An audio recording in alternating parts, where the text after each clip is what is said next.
Donald Trump claims he's a conservative, but the Club for Growth is taking issue with that, saying the real estate mogul is a tax-hiking liberal in love with universal health care and protectionist trade policies. Republican Pennsylvania Senator and former Club for Growth President Pat Toomey in studio with us to respond. Senator, you feel that way about Trump? Well, Brian, I got to be honest with you. I haven't personally done the homework on Donald Trump's record. I think he's got a book out where he's cited and put forward some ideas that probably will come back to haunt him if he actually gets in this race, which I'm not at all sure that he will.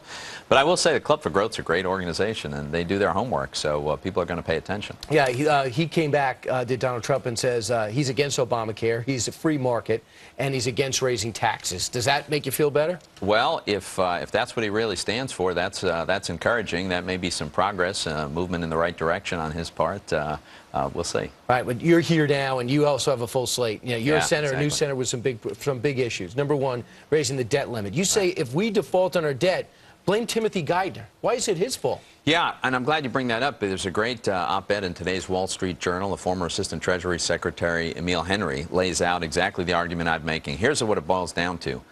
Next year, if we never borrow another dime, if we don't raise the debt limit, tax revenue that will still come into the Treasury is more than 10 times what it takes to service our debt. Yep. So why in the world would a Treasury Secretary choose to default on our debt? He wouldn't.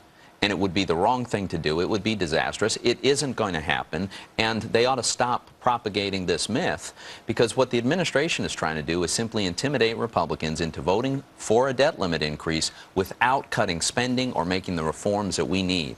We can't go down this road any further. Here's Geithner on that very issue. Let's listen. This debate about the debt limit, which is a ridiculous debate to have. I mean, the idea that the United States would take the risk people start to believe we won't pay our bills is a ridiculous proposition. Irresponsible, completely unacceptable basic risk for us to take.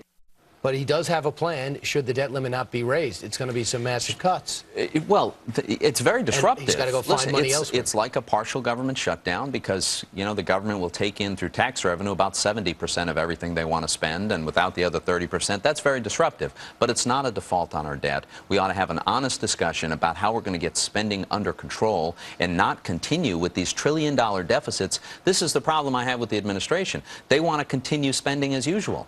That's not sustainable. Right, and if you keep just making the people that want to cut bad guys, it's going to be hard to work through it. Meanwhile, Senator Harry Reid just got back from China, and he says, I'm going to have a vote on Chairman Ryan's plan that passed the House for a budget going forward. How do you feel about that vote? How would you vote? Well, first, let's look at just how cynical this is if Harry Reid goes ahead and does this. This is the man who led the Senate last year and chose not to even offer a budget. So the biggest enterprise in the world, the U.S. federal government spending $3.6 trillion, did so without a budget because Senator Reid didn't want to admit to the American people the kind of spending and deficits and tax increases he's for. Paul Ryan and the House Republicans have offered a very, very responsible plan that gets us on a... The president says it's radical.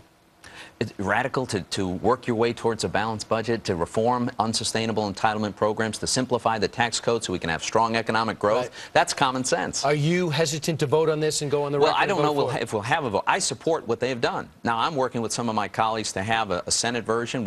I hope that we Republicans will have an alternative in the Senate. Frankly, it will borrow heavily from the very constructive ideas that Paul Ryan and the House Republicans advanced. You have a full plate, a big agenda, and we appreciate the minutes you gave us here on Fox and Friends. Good to see you. Great job, Senator. Meanwhile,